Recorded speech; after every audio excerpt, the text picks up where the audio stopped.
Hello guys, welcome to Easy Guitar Tutorial. So for today's video, ang song na gagawa natin ng guitar tutorial ay yung song na Blue by Yungkai. Pero bago natin simulan, kung bago ka lang sa aking channel, please subscribe and hit the notification bell icon sa baba para updated kayo sa mga bagong video na i-upload natin.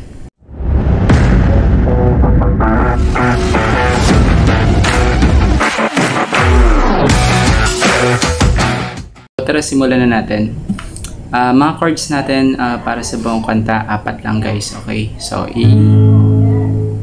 nga pala guys, ang bilang ng string, 1st string, 2nd string, 3rd string, 4th, 5th string, 6th string. Mga boxes na yan, tawag dyan ay fret. So, 1st fret, 2nd fret, 3rd fret, and so on, okay? So, unang chord natin is A. So, yung A ganito. Pinky mo sa 2nd string, ring finger mo sa 3rd, middle finger mo sa 4th string, okay? And then move mo lang siya ditong ganyan na siya, no? Move mo lang tong tatlong to dito sa 4th box, dito sa 4th fret. And then itong index mo mula 1st string hanggang dito sa 5th string. B na yung chords na yan, okay? Ito naman yung B. Kung nahihirapan ka sa ganyan, pwede mong idikit na lang to sa mga string. Okay, pwede rin naman. And then punta ka sa E.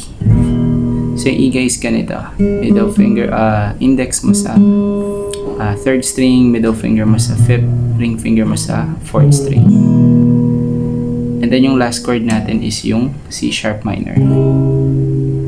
So ring finger mo dito sa 4th fret, dito sa mula 1st string hanggang 5th string, middle finger mo sa 2nd string, ring finger mo sa 4th, pinky mo sa 3rd string. So ayan siya. Okay. So yun guys, and then strumming pattern sa buong kanta, 4 na down lang kada chords.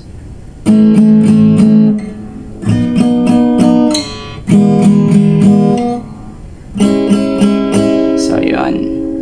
Ganun lang siya guys, na play na kagad natin yung song.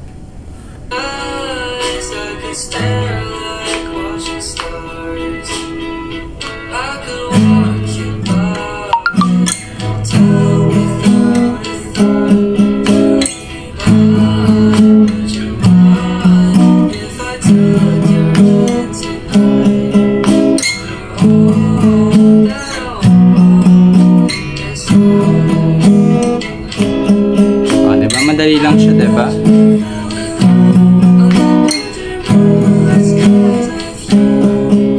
Ganyan lang siya kadali, guys.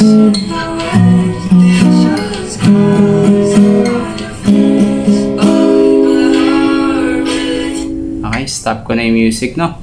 So, yun nga guys, ganun lang siya kadali. And sana nagustuhan nyo tong video tutorial natin for today. And kung nagustuhan nyo, please like and subscribe. Kita-kits na lang ulit tayo sa susunod na video na i-upload ko.